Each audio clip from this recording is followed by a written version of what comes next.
in this moment because of the product we put on the floor, so we need to be able to continue to do that. And I know everybody's working really hard. There's a meeting tomorrow that's super important, and I truly do believe we're going to get something done here in the next couple weeks. But like you said, I mean, there's a lot of boxes that we still need to check. We've added two new teams. I mean, there's going to be more players than ever, and then we have to get into free agency, then have a normal draft as well. So there's a lot of things left to do, but I really do feel confident that both. Pay attention to what just happened there. Caitlin Clark just went on national television and told everyone, music, the WNBA is going to get a deal done. Not I hope we get a deal, not we're working on it. She said she feels confident both sides are reaching an agreement in the next couple weeks. And if you think that's just another player being optimistic, you're missing why this matters so much right now. Because, by the way, there are some players who what they're saying means more when it comes to CBA negotiations than others. Absolutely. Stewie, Nneka, like Stewie, Nneka, Fee, what they say means more than what Caitlin Clark says. Duh. And by the Because here's the reality that most people don't understand about CBA negotiations. Not every player's voice carries the same weight. When you're sitting at a negotiating table and the league's biggest revenue driver goes on NBC and says, "We're getting this done," that changes the entire dynamic. Stewie is on the executive committee, and Ika is literally leading these negotiations. But Caitlin Clark, she's the reason why there's suddenly real money to negotiate over in the first place. Wumake, basically. And so the weird thing is, like, people have lumped her in with Fee, when in terms of her communication, she's way closer to Stewie. Like, Nneka Wumake is basically saying they're going to do whatever they can to have, like, they basically, she's implied they know there needs to be a season. And I think anyone smart knows there needs to be a season. Like, if there's no season, like, they're fucked. Anyone who... And notice what she's saying about Nneka's approach. The Players' Union president is basically signaling they know they need a season to happen. They're not threatening to sit out. They're not playing hardball in public. Compare that to how some of these negotiations usually go in professional sports, where you get players leaking to the media about how far apart the sides are, building public pressure. That's not what's happening here. Nneka has been strategic, keeping things quiet, making sure everyone understands what's at stake. But here's where this gets complicated. The league has been so much. I mean, can you just help us to understand the transition this league is going on right now? I mean, it's incredible, and I remember my first WNBA game when I was a young girl. I went to the Minnesota Lynx when they had their dynasty with Maya Moore, and they were playing the Seattle Storm, and now basically any arena you go to, it's sold out. We're adding 2 teams. We're up to 14 now, and then hopefully getting to 18 in the next couple of years. So, you know, business is booming, and that's a really good thing, and we kind of just got to keep meeting the moment. The talent's getting better and better. You see it at the college level coming in. Music. The talent pipeline has completely transformed. Go back to 2019, just 5 years ago. There wasn't a single rookie who made the All-Star team that year. Not one. Ajel Wilson was the last rookie All-Star in TW before her. You have to go back to 2014, when Shiny Aki somehow started the All-Star game despite coming off the bench and averaging 3 points per game. That actually happened. Music. The league was so starved for marketable young talent that fan voting put a bench player in the starting lineup. Now look at the last 2 seasons. 5 rookies have been All-Stars. The 2024 class alone had Angel Ree and Caitlin Clark both selected.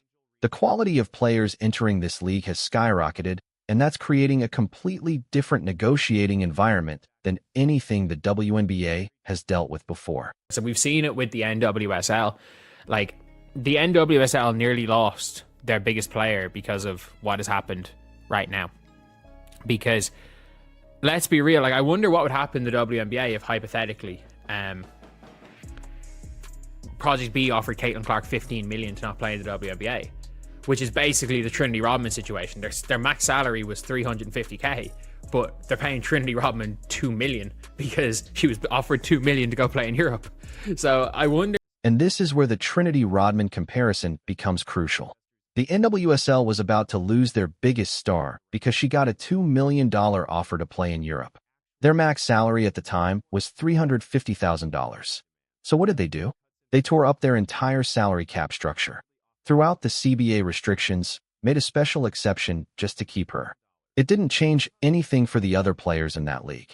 It was purely about preventing one person from leaving. So, the question everyone should be asking is, what happens if someone offers Caitlin Clark $15 million to skip a WNBA season? What if it's a 3-on-3 league or an overseas opportunity or some new venture that wants her as the centerpiece? Does the WNBA have a Trinity Rodman contingency plan? A job on. They have hitched their wagon to the people that support women's sports for the sake of it. Not people that are legitimate fans of sports, that see the product that's going on in the WNBA, in college basketball, whether it being unrivaled in any other sport, and became actually interested in it. Like we saw an uptake with like the Lionesses in England, English women's football. Even you see it like the Barcelona women's team when they're selling out El Clasico. Because here's what's really happening with these unrivaled players. They've got their separate league. They're music, making good money there. They have security that most WNBA players don't have. And when Caitlin comes out and says she's confident a deal gets done, she's speaking from that same position of security. She doesn't need the WNBA the way a player fighting for a roster spot needs it. She's got endorsement deals worth tens of millions. She could sit out a season and probably make more money than she would playing. But what about the other 150 players in the league who aren't an unrivaled? What about the players who don't have massive shoe deals or their own signature basketball? The ones who actually need to play overseas during the WNBA offseason just to make a livable wage. When Caitlin says, "We're good, we'll get this done," is she speaking for them, or is she speaking from a position of privilege that most of her peers don't share? And this brings us to the fundamental tension that's been building in the WNBA for the past 2 years.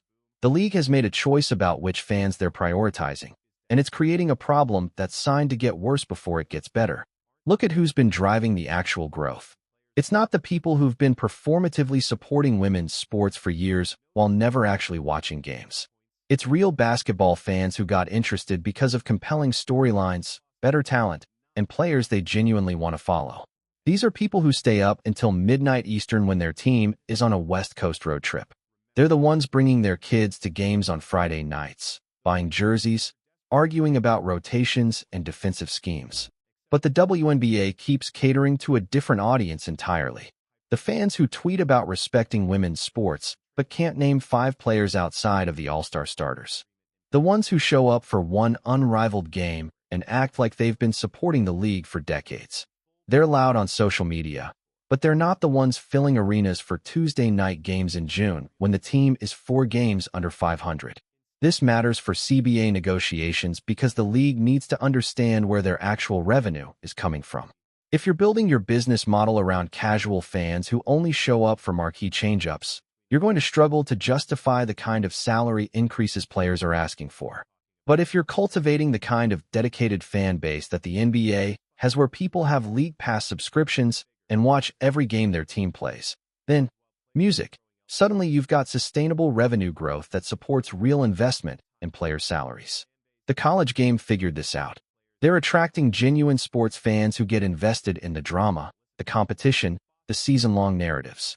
Those fans are transitioning to the WNBA because players like Caitlin Clark are giving them a reason to care. But once they get here, the league seems more interested in appeasing the old guard of supporters rather than embracing this new, larger, more engaged audience. And that disconnect, music, is going to affect everything that happens in these negotiations. Because if the WNBA thinks their growth is sustainable without catering to actual basketball fans, they're going to lowball the players on revenue sharing. But if they recognize that they're sitting on something real, something that could actually rival major professional sports leagues in terms of fan engagement, then these negotiations look completely different. Caitlin Clark saying she's confident a deal gets done matters because she represents that new audience. She's the bridge between casual fans and diehards. When she speaks, the people who just started watching the WM, and those are the fans who are going to determine whether this league's growth continues or whether it plateaus like it has so many times before. The meeting she mentioned is happening right now. Callers and owners sitting down to figure out how to split revenue that 2 years ago barely existed. The expansion to 14 teams is creating roster spots for more players than ever, which means more people fighting for a piece of the same pie unless that pie gets significantly bigger. The draft is scheduled for April 13th, but that can't happen until free agency happens. And free agency can't happen until there's a CBA in place. Everything is stacked up waiting for this deal to get done. And the fact that Caitlin Clark went on national television to say it's happening, that both sides are going to reach an agreement. That's not just optimism. That's someone who's been in conversations, who knows what's being discussed, telling the public that cooler heads are going to prevail. But here's what she's not saying. She's not talking about what the players are giving up to make this happen. She's not discussing whether the revenue split is actually fair or if the union is settling for less than they could get. She's not addressing whether the players outside of Unrivaled are being adequately represented in these negotiations. She's just saying it's getting done. And maybe that's all that matters right now. Maybe preventing a work stoppage, ensuring there's a 2025 season, keeping the momentum going is more important than holding out for the perfect deal. Because if there's no season, if fans who just discovered the WNBA in 2024 show up in May and there are no games to watch, you might lose them forever. That's the calculation happening behind closed doors. Do you push for everything you deserve and risk losing a season? Or do you take a good deal now, keep the growth trajectory going, and come back to the table in a few years when the league is even more valuable? Caitlin Clark just told us which way she thinks this is going. And given her position, given how much her voice matters to the future of this league, music, that might be the most important thing anyone said about these negotiations yet. So, when she says she feels confident, when she says both sides are working hard and something's getting done in the next couple weeks, you better believe that's exactly what's going to happen. The question is whether it's the deal these players actually deserve or just the deal that keeps the league running for another few.